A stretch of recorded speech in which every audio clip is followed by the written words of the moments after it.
నమస్తే, నేను హరిత. మీ చేతులు కాళ్ళు వణుకుతున్నాయా? అయితే నెగ్లెక్ట్ చేయకండి. ఇది పార్కిన్సన్స్ కావచ్చు. అసలు ఈ ప్రాబ్లం రావడానికి కారణాలేంటి? వచ్చాక ఆయుర్వేదంలో శాశ్వత పరిష్కారం ఉంటుందా?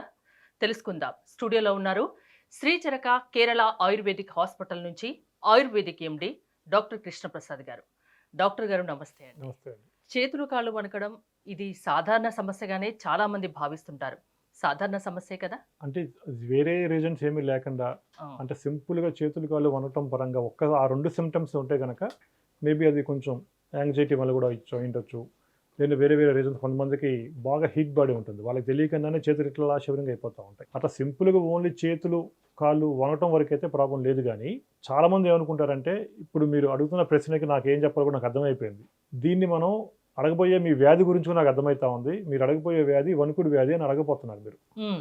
సింపుల్‌గా చెప్పాలంటే దాన్నే మనం పార్కిన్సన్ డిసీజ్ అంటాం. అంటే చాలా మంది కామన్ ప్రాబ్లమ్‌గా తీసుకుంటారిది. యెస్. అంటే ఏదైనా కాఫీ, టీ ఇచ్చేటప్పుడు చేతులు వణకడం, హ్మ్. సరిగ్గా నిల్చోలేకపోవడం. ఇలాంటిది సాధారణ ప్రాబ్లమ్ కానే అనుకోని డాక్టర్ దగ్గరికి గూడా చాలా మంది వెళ్లరు. అంటే ఎప్పుడు సీరియస్‌గా తీసుకోవాలి? ఎలాంటి సింప్టమ్స్ అదే కనిపిస్తాయి? చాలామంది ఇదే అండి మీరు అడిగిన ప్రశ్న చాలా ఇంపార్టెంట్ ప్రశ్న. హ్మ్. ఎందుకంటే చేతులు, కాళ్ళు వణకటము ప్లస్ కొంచెం బ్యాలెన్స్ అవుట్ అవ్వటము, తెలియకనే బ్యాలెన్స్ అవుట్ అయినట్టు ఉంటాము. చాలామంది ఏమనుకుంటారంటే చాలా సింపులే కదా! మనకు అందరూ జరుగుతూ ఉంటుంది. ఏదో టెన్షన్‌లో, యాంగ్జైటీలో చేతులు, కాళ్ళు వణికినాయి అనుకుంటాం కానీ ఈ వణుకుడు వ్యాధి అని ఏదైతే ముందాక మనం పార్కిన్సన్ అనుకున్నామో, పార్కిన్సన్స్ డిసీజ్ అని దీంట్లో ఒక వణుకటం ఒక్కటే సింప్టమ్స్ కాదు. చాలామంది పార్కిన్సన్స్ డిసీజ్ అనంగానే చేతులు కాళ్ళు విపరీతంగా షివరింగ్ అయిపోతది, వణికిపోతా ఉంటది అనుకుంటారు గానీ, ఈ వణకడంతో పాటు పేషెంట్‌కి వాయిస్ అనేది స్పీచ్ యొక్క క్వాలిటీ హ్మ్. ఏదైతే వాయిస్ అంతకుముందు గట్టిగా వచ్చే వాయిస్ స్లోగా అయిపోవటం, మూవ్‌మెంట్స్ అనేవి బాగా రిస్ట్రిక్ట్ అయిపోతాయి. అంటే ఫ్రీగా నడవలేరు. ఏదో ఒక రోబో నడిచినట్టు బాడీ అంతా తల నుంచి కింద అరికాల వరకు మొత్తం బాడీ అంతా స్టిఫ్‌నెస్ లాగా అయిపోయి, రోబో నడిచినట్టు నడుస్తా ఉంటారు. అంటే వాళ్ళలో ఫ్లెక్సిబిలిటీ అనేది ఉండదు బాడీలో. ప్లస్ ఇంకోటి డిలేడ్ మూవ్‌మెంట్స్. అంటే మూవ్‌మెంట్స్ కూడా చాలా స్లోగా ఉంటాయి. కుర్చీలోంచి లేచిన తర్వాత ఫస్ట్ పేషెంట్లు అడుగులు ఇట్లా వేసుకుంటూ వెళ్తారు. అంటే మనం ఇట్లా అడుగుకెళ్తాం. పేషెంట్ స్టార్టింగ్‌లో ముదిరిపోయిన తర్వాత ఇట్లా అనుకుంటా 1 మినిట్ తర్వాత స్లోగా అడుగులు వేసుకుంటూ వెళ్తుంటారు. హ్మ్. ఇవన్నీ కూడా పార్కిన్సన్స్ డిసీజ్ యొక్క సింప్టమ్సే. చాలామంది ఏంటంటే వణకటం ఒక్కదాన్ని చూసి పార్కిన్సన్స్ అనుకుంటారు కానీ, వణకటం ఒక్కదాని వల్లే ఒక్కటి ఉన్నంత మాత్రాన అది పార్కిన్సన్స్ అని చెప్పలేము. దాంతో పాటు బ్రెయిన్ ఎంఆర్ఐ స్కాన్ రిపోర్ట్ తీసుకుంటే గనక ఎట్రోఫిక్ చేంజెస్ ఉన్నాయో లేవో అనేది చూడాలి. తర్వాత పేషెంట్ యొక్క మిగతా సింప్టమ్స్ ఏమున్నాయి? అంటే మూవ్‌మెంట్స్ స్లో అయినాయా? లేదంటే ఫ్లెక్సిబిలిటీ లేకుండా పోయిందా? వాయిస్ అనేది బాగా లో అయిపోయిందా? కొంతమందికి అసలు మాట కూడా రాదండి. హ్మ్. చాలా సివియర్ అంటే అన్నం తిన్నప్పుడు లోపలికి గుటక కూడా వేయలేరు చాలామంది. అంటే అంత సివియర్‌గా ఉన్న పేషెంట్ కూడా ఈ పార్కిన్సన్స్ డిసీజ్ ఈ సింప్టమ్స్ అన్నీ గనక ఉంటే పేషెంట్‌లో అది మనం వణుకుడు వ్యాధి లేదంటే పార్కిన్సన్స్ డిసీజ్ అని అసలు అనుకోవచ్చు. రావడానికి ఎలాంటి కారణాలుంటాయి? ఎలాంటి వారిలో మీ సర్వీస్‌లో ఎక్కువగా చూస్తున్నారు ఈ ఎక్కువ ప్రాబ్లమ్‌ని? ఒకటే సింపుల్ రీజన్ అండి. బ్రెయిన్‌లో డోపమైన్ అనే కెమికల్ అనేది తగ్గిపోవటం. హ్మ్. డోపమైన్ అనే కెమికల్ తగ్గినప్పుడు ఏమైతుంది? బాడీలో ఏ పార్ట్ ఏ పని చేయాలో ఆ పని అనేది చేయలేకుండా ఒకదానికొకటి కోఆర్డినేషన్ అనేది మిస్ అయితది.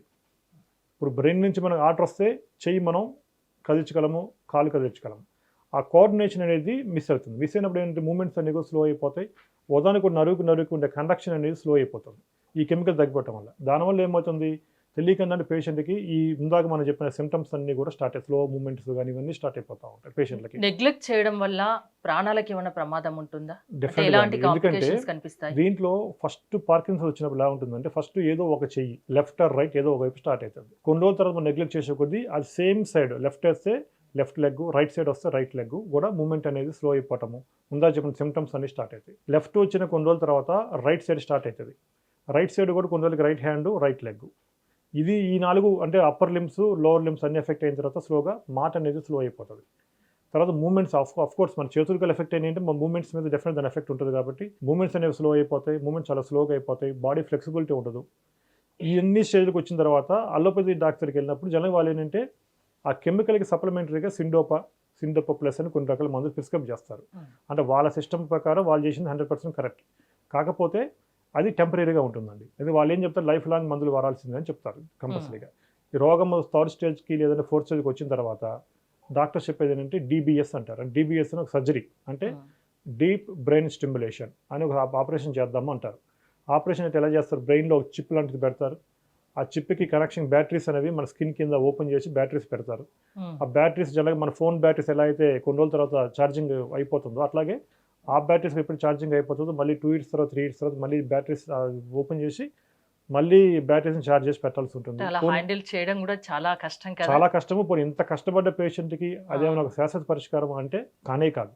ఎందుకంటే ఇది ఆపరేషన్ చేయాల్సిందే. ఇంకో పక్క వాడే మందులు రెగ్యులర్‌గా లైఫ్ లాంగ్ వాడాల్సిందే. అంటే మీరేం చేస్తారు నేనేం ఆయుర్వేదంలో? చేస్తాను ఆయుర్వేదిక్‌లో ఏదైతే సమస్య అంటే మనం ఇందాక అనుకున్న ఒకదానికొకటి కనెక్షన్స్ అనేవి మిస్ అయిపోతా ఉంటే దీన్ని మన ఆయుర్వేదంలో కంపవాతం అంటాం. అంటే వాతం వల్ల కంపించటం, అంటే బాడీ అంతా కూడా కంపించటం అనేది కంపవాతం అంటాం. అంటే వాతం అనేది ఈ పార్కిన్సన్స్ డిసీజ్ రావడానికి ఒక కలుపు మొక్క. అంటే వాతం అనే కలుపు మొక్క అగ్రివేట్ అయిన వాతం వల్ల ఈ నరాలని వీక్ అయిపోయి తెలియకనే అది ఇష్టం వచ్చిన పనులు చేసుకోవటం వల్ల ఈ కంపవాతం అనేది వస్తుంది. కాబట్టి పెరిగిపోయిన వాతాన్ని అంటే బాడీలో ఎక్సెసివ్గా ఉన్న వాతాన్ని మొత్తాన్ని కంప్లీట్గా బయటకు తీసేయాలి. అంటే ఫస్ట్ సమస్యకు సంబంధించిన కలుపు మొక్క ఏదైతే ఉందో సమస్యకు సంబంధించిన మూల కారణాన్ని ఫస్ట్ శరీరం బయట తీసేసేయాలి. తీసేసిన తర్వాత ఓదానికి కూడా కనెక్షన్స్ ఏదైతే కోఆర్డినేషన్ మిస్ అవుతుందో నరుకు కనెక్షన్స్ ఏదైతే దాన్ని మళ్ళీ రిపేర్ చేసి మళ్ళీ సమస్య రాకుండా ఆ నర్వ్ సిస్టమ్ కనుక మొత్తం స్ట్రెంథనింగ్ చేయగలిగితే ఇది ఒక శాశ్వత పరిష్కారం వస్తుంది. మన హాస్పిటల్ ఏంటంటే వీటిని ఆయుర్వేదంలో పంచకర్మ చికిత్సలు అంటారు. ఈ పంచకర్మ చికిత్సలు చేయడంలో మెయిన్ ఉద్దేశం ఏంటంటే ఫస్ట్ పేషెంట్ యొక్క సిమ్టమ్స్ ఏదైతే ఉన్నాయో సిమ్టమ్స్ ట్రీట్మెంట్ చేస్తాం. సెకండ్ స్టేజ్లో సిమ్టమ్స్ ఎందుకు వచ్చినాయి, రూట్ కాజ్ ఏంటి చూసుకొని రూట్ కాజ్ థెరపీ చేస్తాం. థర్డ్ స్టేజ్లో మళ్ళీ సిమ్టమ్స్ అనేది రాకుండా టోటల్ నర్వ్ సిస్టమ్ మొత్తాన్ని స్ట్రెంథన్ చేయటం. ఈ 3 స్టేజ్లో కనుక మనం ట్రీట్మెంట్ పర్ఫెక్ట్గా ఫాలో చేయగలిగితే ఈ వణుకుడు వ్యాధి ఏదైతే పార్కిన్సన్స్ డిసీజ్ ఉందో ఒక శాశ్వత పరిష్కారం మనం ఈ చూపించవచ్చు. పార్కిన్సన్స్ లో కూడా స్టేజెస్ ఉంటాయని చెప్తున్నారు కదా. Yes. లాస్ట్ స్టేజ్ వరకు వెళ్ళినా మీరు క్యూర్ చేయగలరా?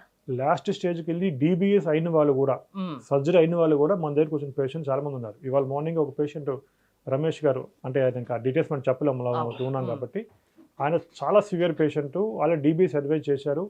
ఆయన అసలు ఎట్లా ఉంటారంటే పాము మెలికలు తిరిగినట్టు నుంచుంటే అలా మెలికి తిరిగిపోతుంటాడు. ఆయన కుర్చీలో కూర్చుని జారిపోయి కిందకి పడిపోతుంటాడు. ఆయన నడుములో కూడా కంప్లీట్ బలం తగ్గిపోయింది. ఇవాళ ఆ పేషెంట్ నేనే సర్ప్రైజ్ ఇవ్వాల.